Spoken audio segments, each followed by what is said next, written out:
तो हमारी next strategy है focus on the data in question and ensure client safe. अभी हमारी स्टेटमेंट देखिए, the nurse is providing discharge instructions to a client with diabetes mellitus, the client glycosylated hemoglobin HbA1c level is 10%, the nurse would make which statement to the client। तो यहाँ पे first हमने चीज़ देखनी है focus on the data and the question. तो data यहाँ पे हमारा क्या है, डेटा है कि क्लाइंट का HbA1c लेवल जो है वो 10% है। तो हमें पता है कि ये बहुत ज़्यादा है।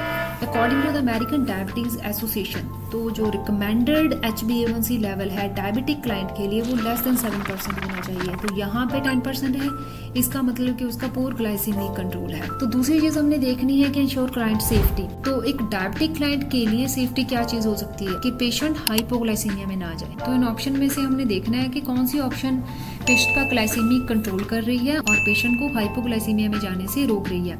तो फर्स्ट ऑप्शन है हमारे पास, increase the amount of vegetables and water intake in your diet regimen. तो हमें पता है कि डायबिटिक क्लाइंट के लिए वेजिटेबल्स एंड वाटर इनटेक बहुत अच्छा होता है और पेशेंट का ग्लाइसेमिक कंट्रोल भी इससे रहेगा और पेशेंट हाइपोग्लाइसीमिया में भी नहीं जाएगा। तो मतलब ये पेशेंट को सेफ रख रही है फ्रॉम हाइपोग्लाइसीमिया। तो ये ऑप्शन को हम टिक करेंगे।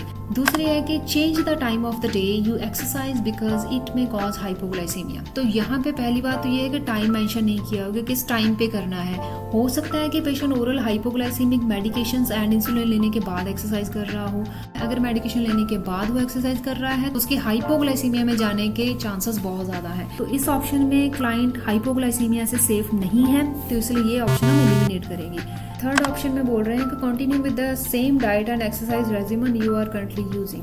तो हम स्टेटमेंट में देखते हैं कि HbA1c लेवल पेशेंट का वैसे ही 10% है। अगर वो सेम डाइट एंड एक्सरसाइज रखेगा और उसका ग्लाइसेमिक कंट्रोल आएगा ही नहीं, ठीक है, क्योंकि ऑलरेडी सेम डाइट लेने से उसका 10% है। तो इसलिए यहाँ पे भी पेशेंट सेफ नहीं है एंड उसका ग्लाइसेमिक लेवल भी कंट्रोल में नहीं हो रहा। तो ये भी थर्ड ऑप्शन हमारी एलिमिनेट होगी। अभी फोर्थ ऑप्शन में देखिए, start high intensity exercise regimen and decrease carbohydrate consumption. तो हमें पता है कि कार्बोहाइड्रेट कंजम्पशन तो हम डिक्रीज ही करते हैं, ठीक है, जब शुगर होती है, बट पेशेंट को अवॉइड करनी होती है हाई इंटेंसिटी एक्सरसाइज रेजिमेन।